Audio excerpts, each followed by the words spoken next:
하나님은 살아계십니다. 하나님을 기대합니다. 하나님은 하실 수 있는 줄 믿습니다. 세계에서 누가 가장 부자인가 하고 찾아보니까 테슬라의 일론 머스크가 269조 1954억을 가지고 가장 부자더라고요. 2위는 루비통 회장인 베르나르 아르노가 233조 3,349억을 가지고 있습니다. 3위가 빌 게이츠가 전에 3위도 했는데 빌 게이츠보다도 3천억이 더 많은 인도의 아다디 그룹의 가우탐 아다디가 3위더라고요. 147조. 우리나라의 가장 부자인 이재용 아니면 카카오의 김범수, 이 사람들은 223위, 공동으로 223위.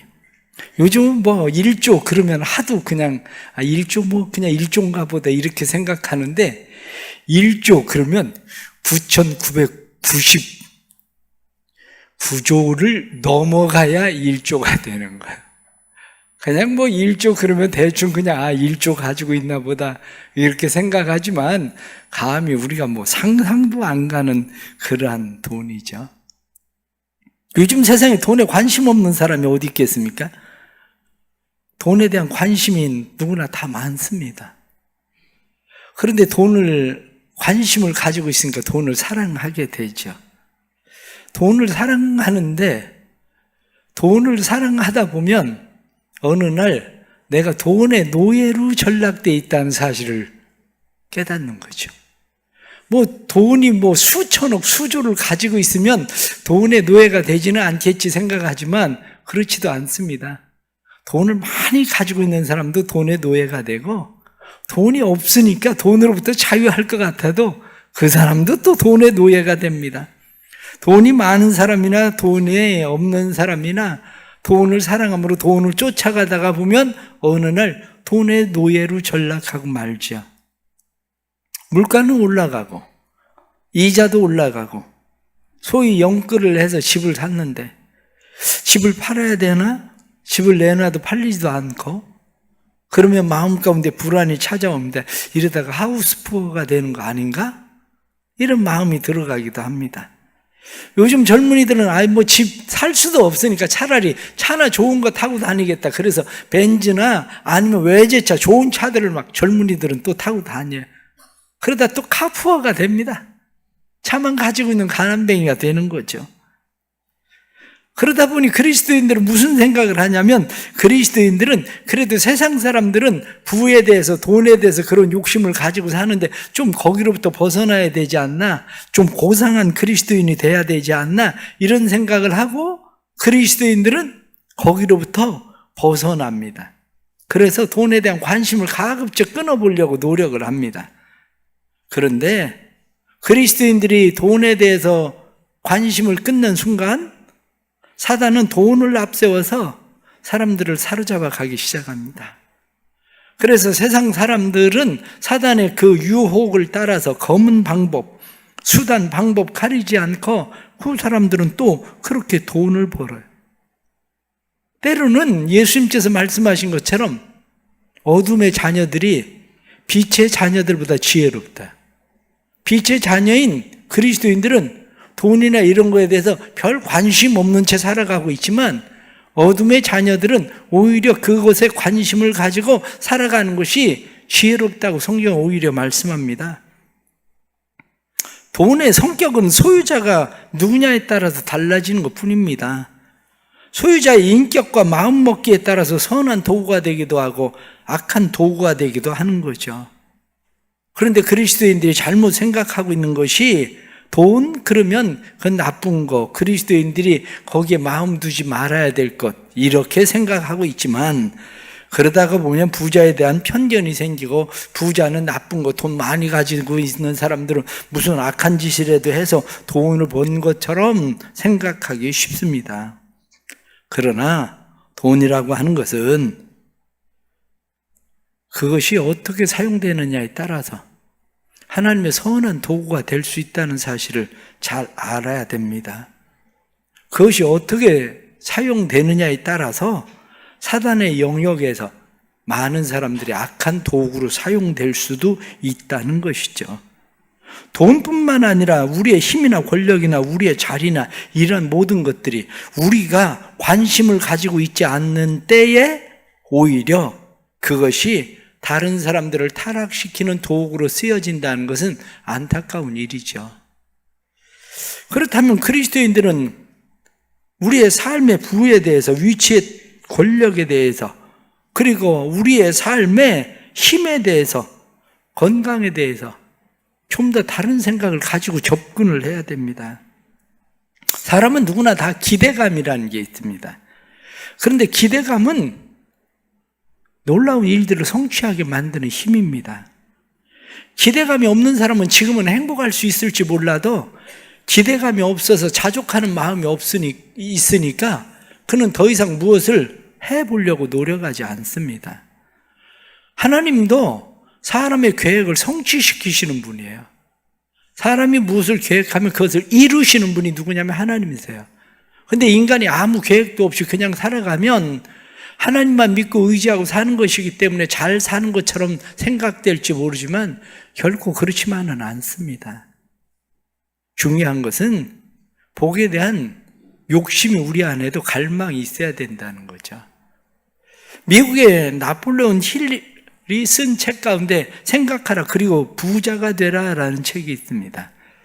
그가 미국에 거부가 된 사람들 500명 이상을 만나서 그 사람들을 조사를 해보니까 그 사람들이 거부가 된 13가지 비결이 있더라. 그런데 그 13가지 비결 가운데 가장 첫 번째가 욕망이라는 거예요. 욕망. 그들 안에는 모두가 다 불타는 욕망이 있더라. 부자가 되고자 하는 그러한 욕망. 하나님이 없는 세상에서도 부자가 되고자 하는 욕망을 가지고 살면 부자도 될 수도 있는데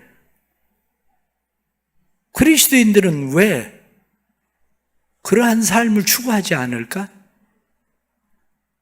진실로 돈을 가지고 싶어하는 그대의 욕망이 골수에 사무칠 만큼 몹시 돈이 아쉽기만 한다면 그대가 그것을 가질 수 있으리라는 신념을 품는 것도 그리 어려운 일이 아니다. 그 신념을 가지게 되면 사람들은 추진력과 창조성, 이러한 모든 체계적 계획들을 통해서 그 일들을 이루어가기 시작한다는 겁니다. 우리나라 행정자치부의 개인 토지 소유 현황을 전수조사를 해보니까 우리나라 사람 상위 1%의 사람들이 가지고 있는 토지가 개인적으로 가지고 있는 토지의 51.5%를 가지고 있습니다. 1%의 사람들이 절반 이상의 땅을 전부 다 가지고 있어요. 상위 5%가 전국 국토의 전국 토지의 개인적 토지의 82.7%를 가지고 있습니다. 그러면 1%가 가지고 있는 것은 서울시의 48.7배, 그래서 89억 2,940만 평. 5%가 가지고 있는 것은 서울시 면적의 78.5배, 그래서 143억 3,910만 평. 겨우 5%의 사람들이 우리가 한 평도 가지고 있지 못한 땅의 대부분을 다 가지고 있다는 거예요. 그런데 우리는 분명하게 하나님이 누구냐? 하나님 복 주시는 하나님이라고 우리는 믿습니다. 역대상 4장 10절 말씀에 보면 야베스라는 사람이 그렇게 기도합니다. 이스라엘의 하나님께 아뢰어 이르되 주께서 내게 복을 주시려거든 나의 지역을 넓히시고 주의 손으로 나를 도우사 나로 환난을 벗어나 내게 근심이 없게 하옵소서 하였더니 하나님이 그가 구하는 것을 허락하셨더라. 나의 지역을 넓혀주십시오. 이렇게 하나님 앞에 구했더니 지역을 넓혀주셨다는 겁니다. 땅을 주셨다는 거죠. 창세기 24장 1절 말씀에 아브라함이 나이가 많아 늙고 여호와께서 그에게 범사의 복을 주셨더라. 아브라함에게 하나님께서 땅과 자손을 주시겠다고 약속하시더니 그의 범사의 복을 주셨다. 그래서 그의 후손들이 나중에 가나안 땅을 차지하게 하시는 복을 주십니다. 사무엘하 6장 11절 말씀에 여호와의 괴가 가드 사람 오베데돔의 집에 석 달을 있었는데 여호와께서 오베데돔과 그의 온 집에 복을 주셨더라. 하나님이 누구냐? 하나님은 복 주시는 분이다. 성경 그렇게 말씀합니다. 그런데 왜 우리는 복을 구하면 안 됩니까? 기복신앙이라 안 되는 겁니까? 세상 사람들이 그리스도인들이 기복신앙이다 이렇게 이야기하니까 교회 안에 있는 사람들이 그거 다 복을 구하는 거 그거 기복적인 신앙이야 이렇게 이야기하니까 아니 그건 뭐 신앙적으로 차원 수준 낮은 사람들이나 구하는 거지 우리같이 고상하고 수준 높은 사람들은 그런 기도 하는 거 아니야 이렇게 생각하는 사람들이 너무 많은 거죠.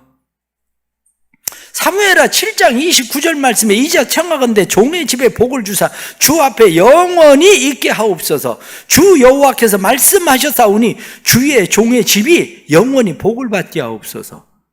다윗이 하나님 앞에 하나님 복 주시겠다고 말씀하셨으니 영원히 주의 집에 복이 있게 해 주옵소서 이렇게 이야기했더니 하나님께서 다윗의 가문에 그 집의 왕이 남왕국 유다가 멸망할 때까지 왕이 끊어지지 않고 계속되도록 하나님 만들어 주십니다. 물질만이 삶의 복은 아니죠. 시간도 재능도 삶의 위치도 힘도 권한도 모든 것들이 하나님이 주시는 복인데 중요한 것은 이 복에 대한 갈망이 있는가? 이 복에 대한 욕망이 있는가? 복에 대한 욕심이 있는가? 바로 이 문제입니다. 지글러는 욕망은 보통 사람을 성공자로 만드는 필수 조건이다. 그것은 미지근한 물을 수증기가 나오는 뜨거운 물로 변화시키는 원인이다. 미지근한 물은 계속 놔도 수증기가 되지는 않습니다. 그런데 그것을 뜨거운 물로 바꿀 수 있는 것이 수증기가 되게 만드는 것은 바로 욕망이라는 겁니다. 실패자와 성공자의 차이는 바로 그 사람의 욕망이다. 욕망이 없는 사람은 성공하지 못하는 이유는 불타는 욕망이 있는 사람은 어떤 난관도 극복할 수 있기 때문이다. 욕망이 있는 사람은 난관이 있어도 그것을 극복하는데 욕망이 없는 사람은 뭐 이대로 사는 것도 뭐 그다지 나쁘지는 않은데 뭐 이렇게 그냥 사는 거지 뭘 이렇게 생각하고 산다는 거죠. 복에 대한 욕심, 복에 대한 욕망, 그 죄입니까? 그게 나쁜 겁니까? 그러면 하나님은 우리에게 금도 내 것이요 은도 내 것이요 천하가 다 내게 속하였나니 내게 그것을 구하면 내가 주리라. 열방을 내가 너에게 유업으로 주리라. 하나님은 왜 그렇게 말씀합니까? 구하면 주시겠다고 말씀하시는 것은 우리에게 그게 죄면 하나님께서 왜 구하라고 하나님께서 말씀하시겠습니까? 사무엘상 2장 7절 말씀에 여호와께서 가난하게도 하시고 부하게도 하시며 낮추기도 하시고 높이기도 하시는도다. 가난한 자를 진토에서 일으키시며 빈궁한 자를 거름더미에서 올리사 귀족들과 함께 앉게 하시고 영광의 자리를 차지하게 하시는도다. 가난한 사람, 거름더미에 앉은 진토 진흙덩어리에 빠져서 그 수렁에 앉아있는 사람일지라도 하나님 앞에 우리가 구하면 하나님은 높이기시도 하고 귀족들과 함께 앉게 하고 영광의 자리를 차지하게 하시는 분이 하나님이시다. 그렇게 말씀합니다. 그래서 성경 출애굽기 20장 24절 말씀에 내가 내 이름을 기념하는 모든 곳에서 내게 임하여 복을 주리라. 민수기 6장 27절에 그들은 이같이 내 이름으로 이스라엘 자손을 축복할지니 내가 그들에게 복을 주리라. 학개서 2장 19절 말씀에 그러나 오늘부터 내가 너에게 복을 주리라. 하나님께서 우리에게 복을 주신다고 말씀합니다. 그렇다면 복 주시는 하나님 앞에 구하는 것이 잘못된 것도 아니고 죄도 아닙니다. 그 복 주시는 하나님 앞에 구하는 게 뭐 무슨 기복신앙이고 그것이 우리가 하나님의 원하는 일에 반하는 그런 일이 되는 것도 아닙니다. 오히려 그리스도인들 가운데에 좋아하는 성경 구절이 있습니다. 잠언 30장 8절 말씀처럼 하나님 나를 가난하게도 마옵시고 부하게도 마옵시고 하나님 필요한 양식으로 먹이시옵소서. 그런데 난 그렇게 살고 싶지 않아요. 왜 가난하기도 말고 부하기도 말고 뭐 필요한 양식 그날 뭐 만나 먹듯이 왜 그렇게 살아야 됩니까? 하나님 복 주시겠다는데 그 말씀 의지하고 사는 사람은 그렇게 살면 되는 거고 복 주시겠다고 말씀하시는 하나님 믿고 의지하고 살아가는 사람은 복 주시는 하나님 믿고 사는 거고, 그런 거지. 사람들을 가만히 보십시오. 가난한 사람을 좋아하는 사람이 있나? 없습니다. 그리스도인이라 고상한 채 하고 앉아 있어도, 땅 한 평 없이 앉아 있어도 나는 뭐 무슨 거룩하고 신령한 그런 사람인 것처럼 체하고 있어도 스스로도 가난한 사람 좋아하지는 않습니다. 잠언 14장 20절 말씀에도 가난한 자는 그 이웃에게 미움을 받게 되나 부자는 친구가 많으니라. 가난한 자는 늘 달래니까 사람한테 미움을 받아. 그런데 부한 자는 줄 수 있는 사람이니까 그 사람에겐 친구가 많다는 겁니다. 어떤 삶을 살고 싶으신 겁니까? 부하지도 않고 가난하지도 않고 그냥 그대로 적당하게? 사실은 그게 그리스도인들이 살아가야 될 삶이 아니라, 그리스도인들이 욕심을 내되 영적 야망을 가지고 욕심을 내십시오. 오늘 성경 본문이 바로 우리에게 그것을 말씀해 주고 있는 말씀입니다. 하나님께서 이스라엘 백성들이 광야 40년을 지나는 동안 말씀하셔요. 여호수아와 갈렙 외에는 20살 이상의 사람들은 이 광야에서 다 죽을 거다. 그런데 여호수아와 갈렙은 그 땅에 들어갈 거다. 그렇습니다. 이스라엘 백성들 가운데 24 이상 된 사람들 가운데 여호수아와 갈렙이 가나안 땅에 들어갑니다. 가나안 땅에 들어갔을 때에 갈렙이 여호수아에게 그렇게 이야기합니다. 여호와께서 말씀하신 대로 당신이 모세와 함께 있을 때 말을 듣지 않았습니까? 그러니까 이 산지를 내게 주십시오. 헤브론 땅을 내게 주십시오. 내가 전쟁에 나갈 만큼 아직도 내게 힘이 있습니다. 그러니까 여호수아가 그럼 당신이 가서 헤브론 땅을 차지해라. 그리고 헤브론 땅을 줍니다. 그래서 갈렙이 가서 헤브론 땅을 차지합니다. 헤브론 땅을 차지한 갈렙은 그곳에 만족하지 않았습니다. 그곳에 만족한 것이 아니라 헤브론 땅을 차지한 갈렙은 남쪽의 산지인 드빌, 길앗 세벨, 오늘 말씀에 그 땅을 원했어요. 그래서 이야기하기를 누구든지 드빌의 땅, 길앗 세벨을 차지하는 사람에게 내 딸 악사를 내가 주겠다. 내가 그 사람을 사위로 삼겠다. 이렇게 이야기합니다. 그때 당시에 고대 문화에 흔히 볼 수 있는 전통들입니다. 사울도 이스라엘의 왕이 되었을 때 어떻게 합니까? 누구든지 골리앗을 죽이는 사람이 있으면 내가 내 사위를 삼겠다. 내 딸 주겠다. 이렇게 이야기하지 않습니까? 그렇습니다.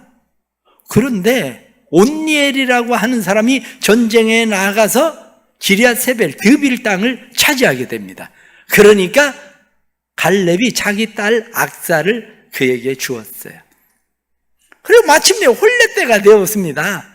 그래서 혼례를 치르게 되었는데, 혼례를 치르고 나니까 그 딸이 자기 아버지에게, 아버지, 내가 아버지로부터 떨어져서 살아야 되는데 저에게 땅을 주십시오. 그리고 이야기를 합니다. 그러니까 아버지가 그래? 당연히 줘야 될 것 같아. 그럼 네가 땅 가져. 그리고 땅을 줍니다. 그런데 악사가 아버지, 땅만 줄 게 아니라 이왕 주시려면 저한테 샘도 주세요.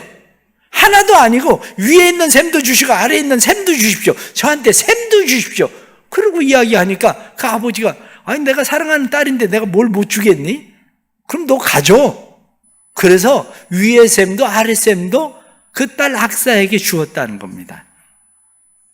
이 샘을 차지한다고 이야기하는 것은 그때 당시에 목축을 하는 사람들이 양떼를 먹일 수 있는 샘이 필요하고 최소한의 농경을 하려면 샘이 필요한 건데 그것을 다 차지할 수 있는 샘을 하나도 아니고 2개를 주었다는 거죠.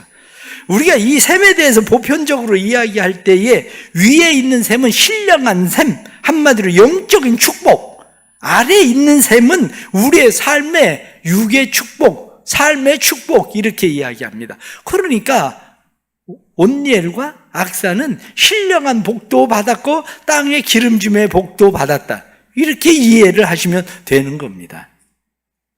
우리는 분명하게 알고 있습니다. 무엇을 분명하게 알고 있느냐? 우리 아버지 하나님이 누구신지. 우리 아버지이신 하나님께서는 세상의 부모도 자식에게 좋은 것을 줄 줄 알거든. 하물며 천부이신 하나님께서 구하는 자에게 좋은 것을 주시지 않겠느냐? 이렇게 말씀하십니다.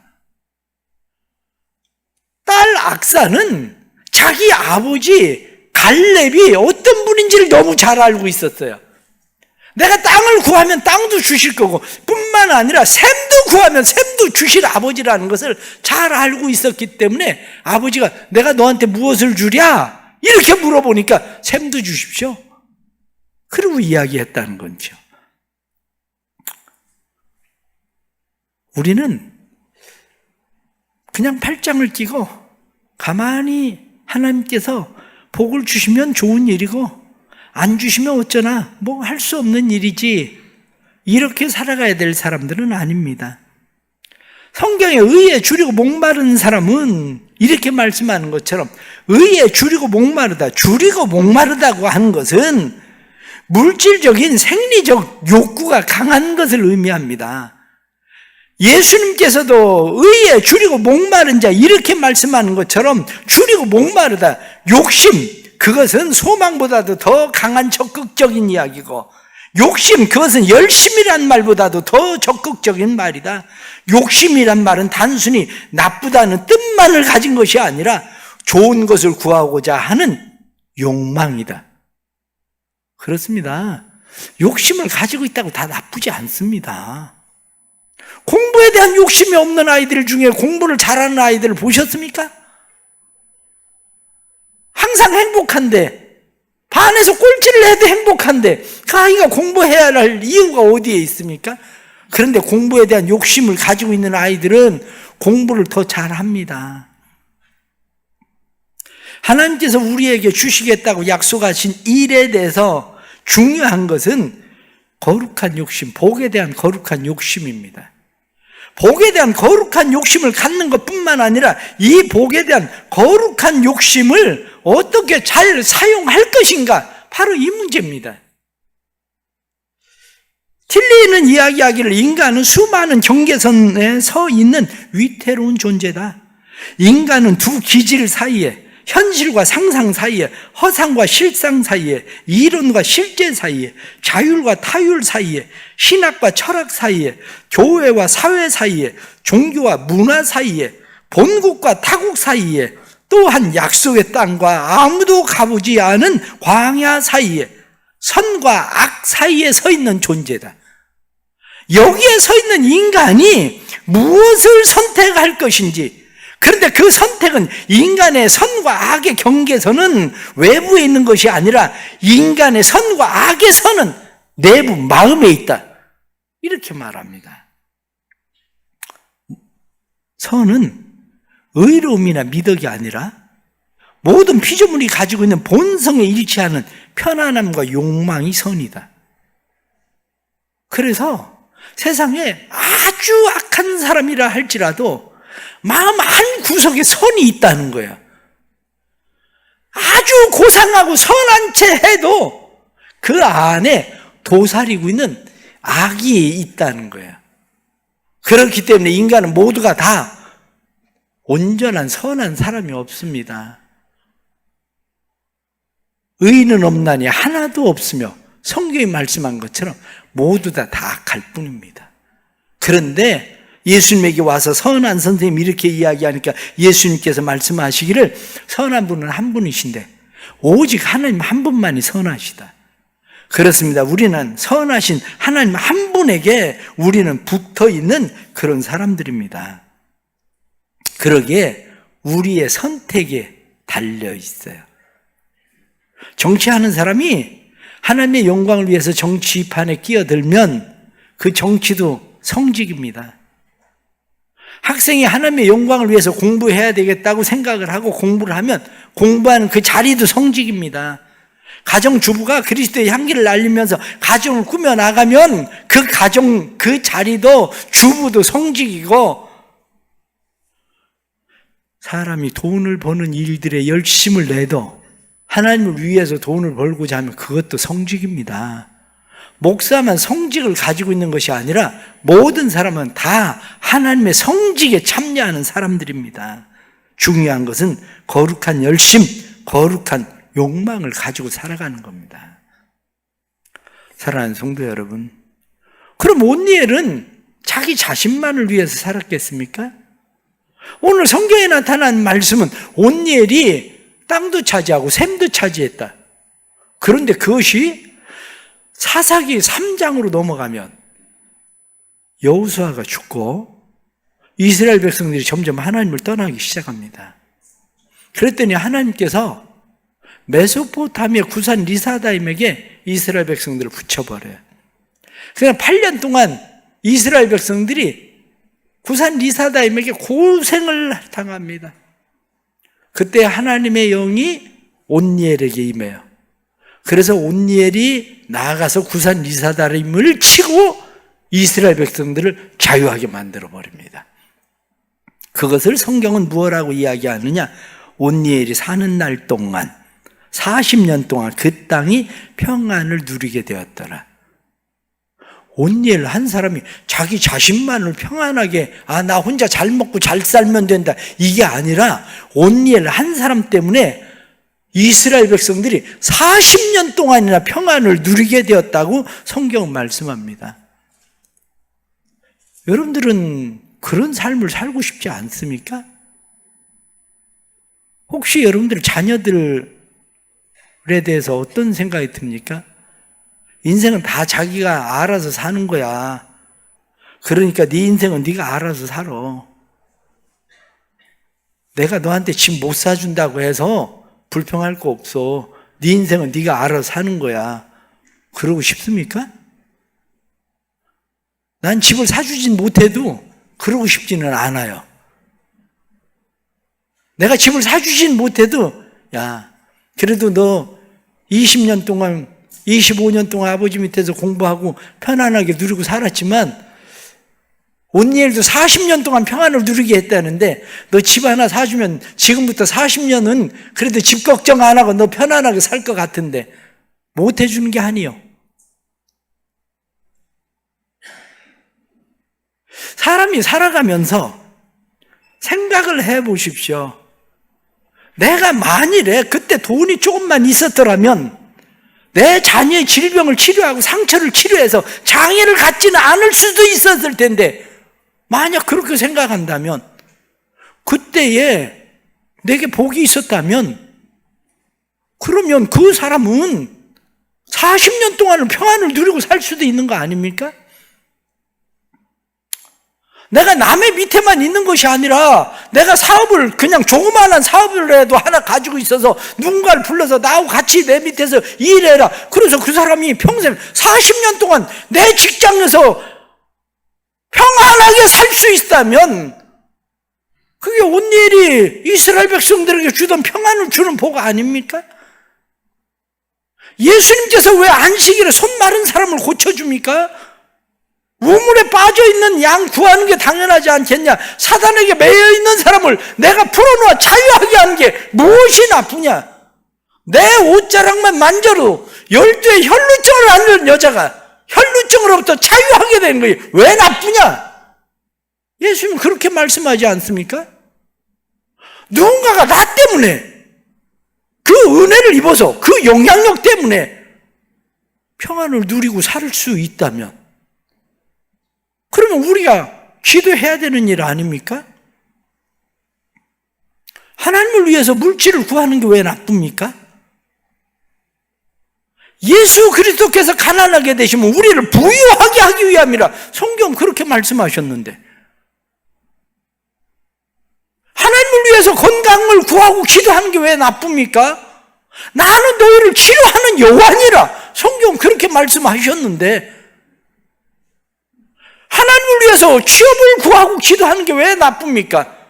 승진을 위해서 기도하고 진학을 위해서 기도하고 리더십이나 권력이나 우리가 무엇을 위해서 기도하는 일들이, 아니, 그게 왜 죄입니까? 그게 왜 나쁩니까? 나쁘지 않습니다. 스스로 사단에게 속고 있는 거지.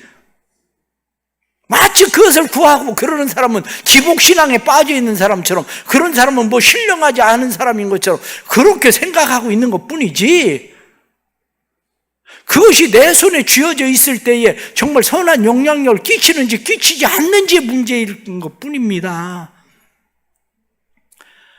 아내가 남편에게 술, 담배 끊으라고 그렇게 잔소리를 해도 말을 안 듣습니다. 20년, 30년을 볶아도.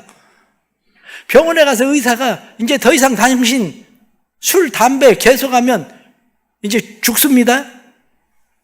그 다음 날부터 병원에서 나오면서부터 끊어. 그게 위치요. 그게 자리요. 엄마가 애 보고 야채를 먹어라, 양치질 해라, 그래도 말 안 들어. 그런데 유치원 선생님한테 가가지고, 아이, 우리 애 양치질 좀 꼭 하고 자라고 그러세요. 그러면 애가 집에 와서 양치질 하고 잔다니까요. 이게 영향력이요.